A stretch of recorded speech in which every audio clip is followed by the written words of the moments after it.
Bonjour à toutes et à tous, ravi de vous retrouver pour l'instant été. Aujourd'hui nous sommes sur les pontons de Tréboul pour une escale du Tour du Finistère 2016 et les régatiers sont arrivés tôt dans la nuit. Bonjour Pierre. Bonjour. Vous êtes arrivé vers 1h du matin, hein, c'est ça? Un peu avant, vers 11h30 minuit, oui. Comment s'est déroulée cette escale justement cette étape entre Concarneau et Douarnenez ici, de nuit en plus, c'est assez rare? Oui, c'est assez rare parce que d'habitude on part de Roscoff et on descend vers le sud. Cette année c'est l'inverse. On est parti de Port-la-Forêt et on remonte. Donc en fait c'était une étape de nuit où on partait de Concarneau pour remonter ici à Douarnenez.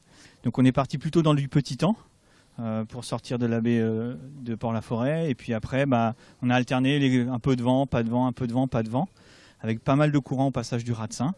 Et puis on est arrivé ici du coup assez tôt. Finalement on a réussi quand même à avancer malgré tout. Alors vous, ça fait votre 20e participation?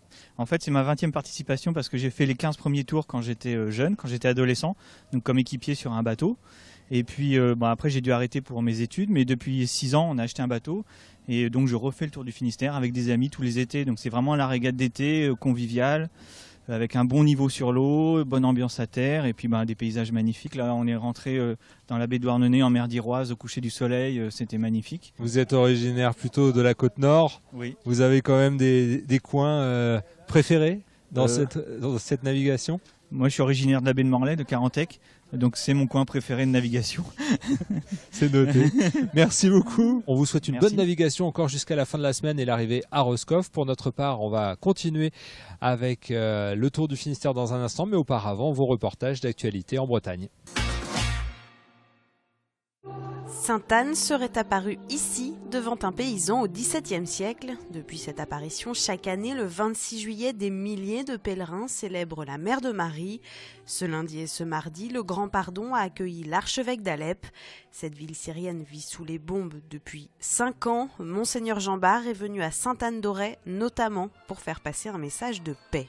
Je me suis dit peut-être c'est bon de venir, de répondre à cette invitation et d'essayer de communiquer, de témoigner de ce que nous vivons et d'appeler nos frères en Occident, en France, pour qu'ils pensent à nous, qu'ils essayent de nous aider à rester chez nous, qu'ils essayent aussi de faire pression sur leur politique pour que la France se mette dans une position qui permette d'aboutir à des pourparlers et à une paix de dialogue et de réconciliation.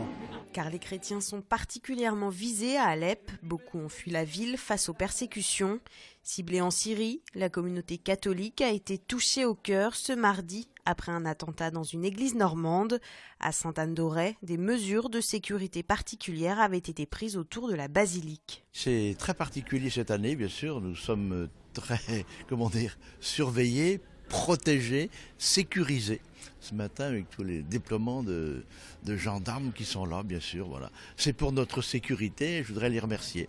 La nouvelle de l'attaque à Saint-Étienne-du-Rouvray s'est propagée en fin de matinée à l'issue de la messe pontificale. Parmi les fidèles, les sentiments de stupeur et d'incompréhension semblaient dominer. Deux amis concarnois s'engagent pour leur plage. Jean-Michel Keguiner et Alain Soyer ont lancé une page Facebook pour alerter sur les nombreux déchets qui jonchent les plages de notre littoral finistérien. J'ai commencé par trouver des bouteilles plastiques, des cartouches, des hameçons, des bouts de verre, enfin toutes sortes de choses. Et donc je ramassais naturellement. Et un jour, en me promenant sur la plage, j'ai trouvé un pied de fourche. Et là, je me suis dit, il est temps de faire quelque chose. Nos plages en Bretagne a déjà reçu 30 000 visites. À Concarneau, d'autres associations ramassent déjà les déchets et font de la prévention depuis de nombreuses années. Les deux compères en créent une nouvelle pour informer les estivants, mais pas seulement. Ils espèrent aussi recevoir le soutien d'industriels bretons. On va voir avec eux en termes de packaging, si on ne peut pas mettre des packaging, ils ne peuvent pas mettre des packaging biodégradables parce que c'est du plastique et on retrouve ces plastiques. J'étais avec un banquier qui est très sensible aussi à ça. J'étais avec un responsable d'un grand magasin de la distribution qui est aussi sensible. Donc on peut toucher tout le monde. Et si tout le monde se met dedans, on arrivera à faire quelque chose. Si la moitié des déchets que l'on retrouve sur les plages viennent de la terre, l'autre moitié vient de l'océan. Donc on a des bouteilles, toujours.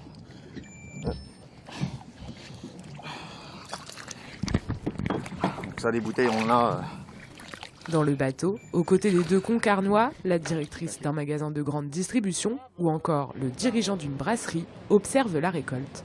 Il va falloir qu'on en discute avec M. Kiguiner de comment Bride peut s'insérer dans ce mécénat.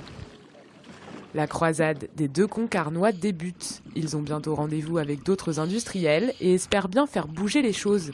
En attendant, comme les visiteurs de leur page, ils continuent de ramasser les déchets.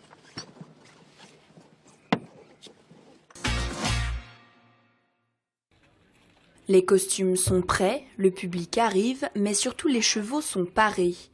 Ce lundi, les artistes de la compagnie Zarkam se préparent pour la première des 10 représentations du spectacle La Strada. Cet été, le Haradenbon propose pour la 14e édition des spectacles équestres une représentation nocturne en extérieur. Pendant 1h15, la compagnie n'a qu'une idée en tête, faire voyager les spectateurs. Nous sommes au cœur des écuries nationales, des écuries qui ont été construites par Napoléon. Donc elles ont un caractère architectural fort et on se sert de ces écuries comme fond de scène. Donc elles font partie intégrante du spectacle. C'est une invitation à découvrir l'univers des rues du monde. Et Hennebont ce soir devient l'une d'entre elles, avec la façade du haras qui est en fond de scène, devient les façades de cette rue dans laquelle de multiples rencontres vont se faire autour du cheval. Gilles Fortier et sa compagnie Zarkam, c'est 20 ans de carrière, mais une première en Bretagne. Sur la piste, il propose de l'art équestre de haut niveau pour un divertissement tout public. Malgré qu'on a un très bon dressage au niveau chevaux, c'est de faire beaucoup de visuels pour que le public non initié arrive justement à tirer un réel plaisir à voir ces chevaux travailler sans contrainte. Ça va être un éventail de tout notre répertoire de numéros équestres qu'on peut avoir, avec beaucoup de visuels, du feu, de la danse, du théâtre, donc des effets. On travaille beaucoup sur le visuel et sur la recherche de l'émotion pour le spectateur. En tout, 10 représentations sont prévues jusqu'au 5 août, du lundi au vendredi à 21h30.